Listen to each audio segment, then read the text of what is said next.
Welcome to Realizing Resilience, a podcast from the Connecticut Women's Consortium. We're not behavioral health professionals, but we're your gateway to real conversations with the experts. Each episode, we'll delve into the vast landscape of mental health, from personal stories to expert insights. Together, we'll bridge the gap between clinical expertise and personal experiences, connecting with diverse voices and perspectives. Join us for insightful conversations that demystify the world of mental health. LaQueshia Clemons is a licensed clinical social worker and accredited financial counselor, as well as holds a master's degree from Springfield College in Massachusetts. She operates a thriving private practice in Middletown, Connecticut as a financial therapist, specializing in guiding individuals and couples in addressing their emotional and behavioral patterns related to personal finance. With a dynamic and experienced background, LaQueshia initiated her career in 2010, working extensively with youth and families across various life stages and diverse settings. Her current focus centers on conducting workshops and delivering compelling speeches aimed at helping individuals gain insights into their unique financial narratives and how these narratives impact their lives. Hello, everyone, and welcome back to Realizing Resilience. My name is Marissa. I'm Alana. And we have the pleasure of speaking with LaQueshia Clemons today, who is going to talk to us about some pretty amazing things. Thank you, LaQueshia, for coming and talking with us. We're really excited to have you. Thanks for having me. I'm really excited to be here. And really just to kind of start this off and jump it off, can you tell us what a financial therapist is and kind of like what the day-to-day of your work really looks like? Yes, so this is an emerging field, financial therapy, and it's really just financial competencies and therapeutic competencies kind of combined, mixed together, where we know things on the financial side and we also know about your emotions and your behaviors that come together. So a good example of that would be like buying a house. Like that's a big purchase, but that also can come with a lot of anxiety, a lot of different things that could happening. A financial therapist usually knows like the process of buying a house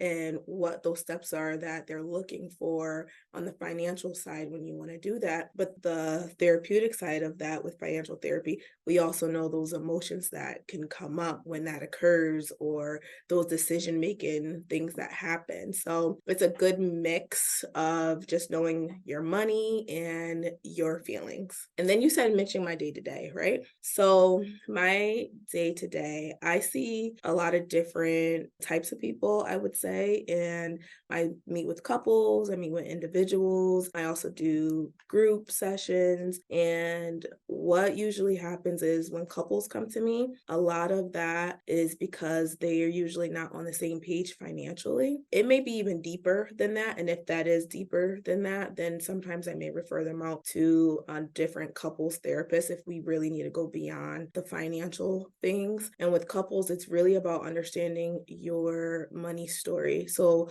by the time we are the age of 7, we actually already have our money story set and going, because our money story is a lot of our culture, our beliefs, and our backgrounds. And when couples get together, when two different people get together, they tend to not take any of that into consideration and tend to clash if they don't talk about money. And, as they're going throughout their relationship, they tend to do this clash.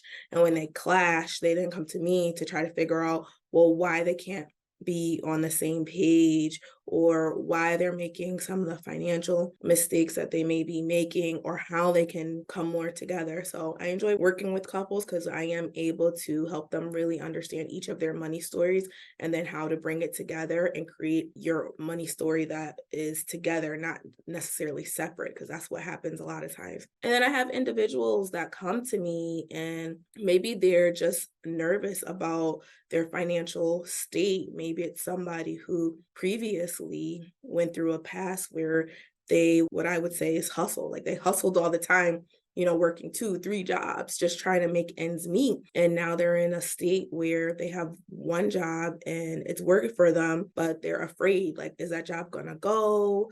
What can they do next? They're constantly saving. They're afraid to spend money. They live into this like scarcity mindset. So they'll come in to see me and we'll really talk about like why that is and how to shift it. How do you try to shift your mindset so you feel more comfortable and stable as to where you're at and not going to go back to the past, because that's very traumatic. If you were struggling and trying to like make ends meet and now you're in a place where you're not struggling, but you're afraid to go back to that. So I have a lot of clients like that.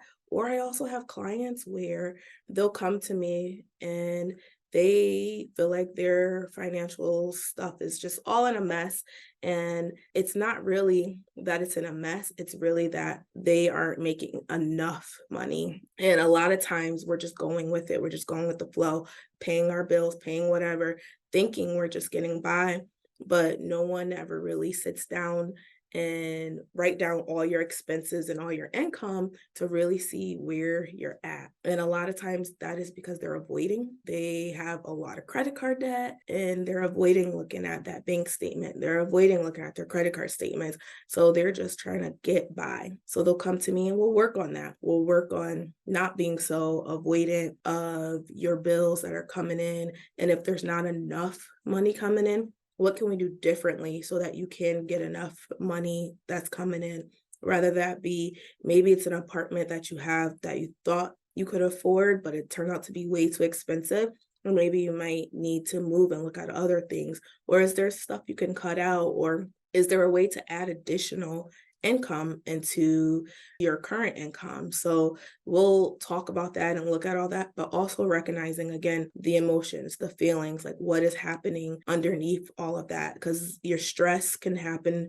You could tend to be impulsively spending because you're so stressed out, or maybe you're anxious, or there's just all these different factors that could come into place when we're dealing with not avoiding your money. I think the concept of a money story is so interesting because I feel like I've always been cognizant that my attitudes around money and how I support myself has definitely come from like the narrative I picked up as a child. But I don't really think about it as being a thing that's so personal and that people are so connected to. And then now that I'm thinking about it, I'm thinking about like how people can get really defensive about that. And that's so interesting that it's developed by the time you're 7. By the time you're 7. And then it carries on. And then you become an adult and you maybe go off to school, to college, and you're with your friends, and that may look differently. I've had clients who they've said to me they didn't realize that they were poor until they went off to college and seen things completely different. Because, you know, when you go off to college and you live on campus and you get to then see different cultures and just things are different that way. And they will then realize like, oh, the way that I was living or how I was doing things, we actually didn't have a lot of money. We actually were struggling. And I didn't know that until I went to college, and there were some other people who weren't struggling and they were able to kind of get the things that they want. And then you start to think, well, I want that. How do I do that? And that's another big thing too, is when we start to compare each other, especially nowadays with social media, we tend to look at things and say, well, I want to travel. I want the newest car. I want the biggest house. And it's really important to examine what you really, really want, which is why I always tell people to come back to your values. What really matters to you in life? One thing that I thought about when you had said it before, besides the money story, I immediately wrote down money story because that was such an interesting concept. And like Alana said, of how young you are. And then when you had said that people who were, they were hustling the 2, 3 jobs and then they don't have to do that anymore, but they still feel like they have to. That wasn't even something that I considered someone going to a financial therapist for. I always just considered, oh, it's because that we're struggling with money, or my partner and I aren't agreeing on money, and not I'm financially sound, but that terrifies me. Yeah. And that is a lot of times too, it could be anxiety, very anxiety driven, where you feel like you may be at a financially stable place, but you still need that second job, that third job. And it's only because of, again, it's that underlying, that anxiety, those worries are coming out of, all right, well, what if this job doesn't work out? I need to have a backup plan. What am I going to do next? That happens a lot of times with the people that I see. And then you really have to sit down and examine yourself and really dig deep as to why that is happening. And then do how do you break that? Where does that come from? And I sit down with my clients and we talk about how we can break those cycles. And it's not easy, I tell you, but a lot of clients have come a very long way in breaking those cycles by feeling comfortable and reminding themselves that they are stable and reminding themselves that they are financially like in an okay spot, that they don't need to always have something to keep going and driving and hustling and doing 2, 3, 4 jobs. And even back to what you said with the money stories, like if your family your whole life has always worked 2, 3 jobs and now you're only working 1 job, you could be thinking, well, this isn't how you should be doing it. I've always just seen people work 2 jobs. How come like I only have 1 job? I feel like I need to be doing more. Yeah, that's another big one too, because it's our culture, our beliefs, our family. They influence us. They influence the way that we're going to do things. And if you grow up seeing your family working multiple jobs, you're going to think that. And then you're going to think it's not okay to just have that 1 job. And then you have to shift your mindset to believe, you know what, it is okay. I am okay to have this 1 job. We've talked a lot about how your feelings kind of surround your finances and how finances can define your emotions. But something that is interesting that I want to know a little bit more about is like, do you also work with people who are dealing with financial issues kind of as a result of their mental illness more than, I guess, surrounding it? I'll give an example of like bipolar. One of the symptoms could be that you impulsively spend, right? And so I will also work with clients that maybe that is one of their things. So we'll use the bipolar and impulsively spending as one of the symptoms that they're coming to me for. And we will sit down and look at other ways of, okay, so when this is coming up, what else can we do differently? Like, is there anything else that you're going to want that drive to impulsively spend, but maybe if there's a certain card, maybe that card only has like $50 on it and it's okay to go use that card wherever you want to spend on whatever you want. So there's like a limit to it and not necessarily like going overboard, or, what other parameters can we put in place so that you're staying within a certain limit and not feeling guilty later on down the line that, oh no, I spent my rent money on, I don't know, something major like a purse or some shoes or something that it costs a whole lot of money, or a vacation. And so what can we do? So I try to look at like their triggers around it and what do they usually spend money on. I was thinking that kind of like, what tools can you put in place if you're a person who your mental illness symptoms or just like your emotions are influencing your spending? I was specifically thinking about one of my close friends has ADHD and we were living together for a while, and every once in a while she would just like get a bill that was in collections that she had completely forgot to pay, or would like lose her debit card. So just That's a the good one idea too. that having these tools in place to kind of support yourself when you know that maybe you're predisposed to making a decision that's going to be harmful. Absolutely, because that's the key, is usually there's patterns that come up. So that your friend is a good example. If she get this random bill in the mail, then there was a pattern that comes up. And I look at that, and then we look at the tools that can be put in place to try to de-escalate this pattern in some ways so that they can hopefully like change some of the behaviors and also like catch. So for her, hopefully like getting on auto pay or figuring out how to write things down, or getting an app that kind of tracks these things, whatever that may be, so that she can catch it sooner rather than later. Or even people who impulsively spend, kind of thinking of, well, maybe don't have your card connected to your phone or your computer. And now there's like that extra step you have to take. Yeah. A lot of people do that quite often, or they will literally put their cards locked up somewhere else. So that way it is a lot of work before they can actually use them. This is making me think of the psychology surrounding like digital money. I was just going to say that. Yeah, like how it doesn't feel real. I'm thinking about, I have money in my Venmo account, which is money I already spent that people are paying me back. It's not income. I already spent that money. And in my mind, I'm like, that's free money. Yeah. But it's not. And I have to say, like, we're talking about psychology of money. Nowadays, with how everything is digital, it has made it very easy for people to accumulate a lot more debt debt digitally, because we have Afterpay and Klarna and all these other things that you could hey, just pay $10 over time every month. And I've had a lot of clients who got into a lot of trouble because they've made it so easy to just be able to click this button and pay a small fee each month. So, and this is why the discipline, you got to be disciplined and understand and really keep talking about your money. I always tell my clients, you guys got to always keep talking about money, always keep track. Don't let it kind of slip your mind. It's there. Keep on talking about it. Afterpay is crazy because I feel like when I first saw it was only applicable to purchases over $200. And now you can literally buy a $20 shirt and pay it in $5 installments. That's insane. It is. It's really bad.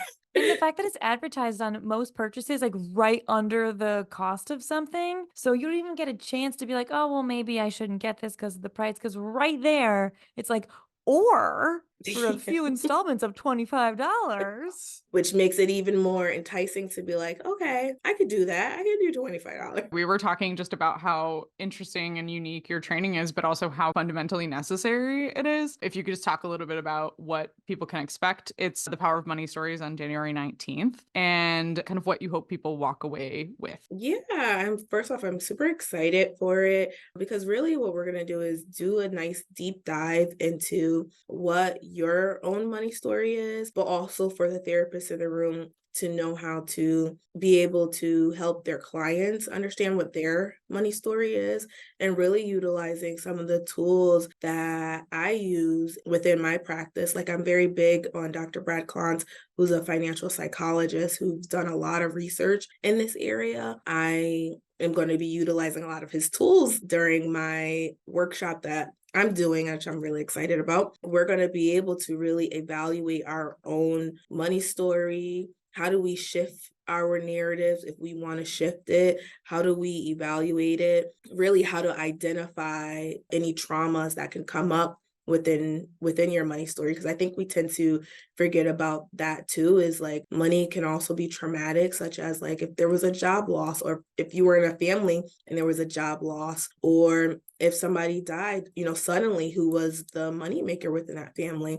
All those different things can pop up. And I think we tend to forget that when somebody removes that income that you were depending on, it can be really traumatic for a person. Yeah, I think what's so great about this training is that it is not only very educational for the behavioral health specialists who could be attending this, but also for their clients, but also for themselves. You don't have to be in hundreds of thousands of dollars of debt to need to think about your finances. Exactly. And that's what I love so much, is that this isn't just a one size fits all. This is a one size fits all, but it's a one size fits many, because you don't just have to be a behavioral health therapist. You could be anyone, any individual, because we all have our own money stories, and every single person that we deal with every single day has some type of unique money story that they need to know about and should share and should talk about, because money is so taboo.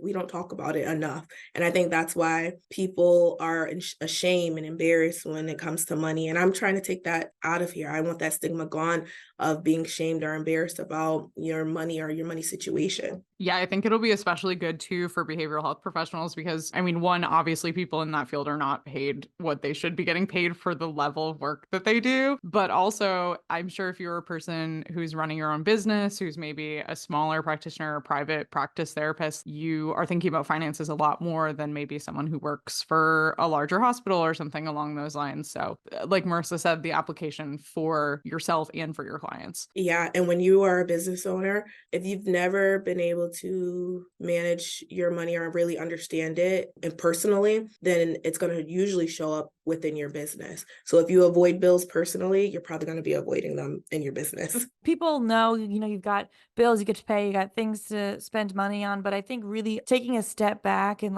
looking into, well, why are you spending that kind of money? Or why are you accruing these bills you're unable to pay? Things like that I think is really beneficial to a lot of people. And it will really, taking that moment to step back and think about the thoughts you didn't know you had before spending something can be really beneficial for a lot of people. Absolutely. Absolutely. It could definitely change a lot of people's lives too. Thank you so much for joining us. We're both really excited. I'm going to try to attend the training because I think it'll be really good for me too.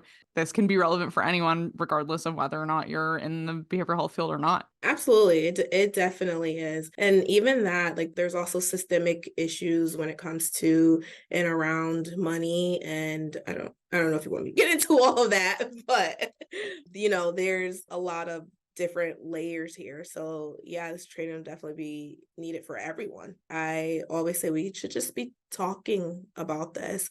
People come to me and they'll talk to me, and I say to myself, people don't realize how similar everyone is as well. And this is why I love doing the group coaching that I do, because I'm able to do this community when people start to realize, like, oh, I'm not in this alone and they've gone through this. What did they do? What are their tips? And so I absolutely agree, like, coming back, looking at different money stories, knowing them, seeing how it affects people differently. Thank you so much for talking with us today, LaQueshia. This is great. The training is going to be awesome. I can already feel it. Awesome. Thank you, guys. Take care. Thank you. Take care. Links will be in the description to learn more about LaQueshia and her work and keep up with us at the Connecticut Women's Consortium. We'll also link the registration for her upcoming training on January 19th, The Power of Money Stories. Thank you for joining us today, and see you next time.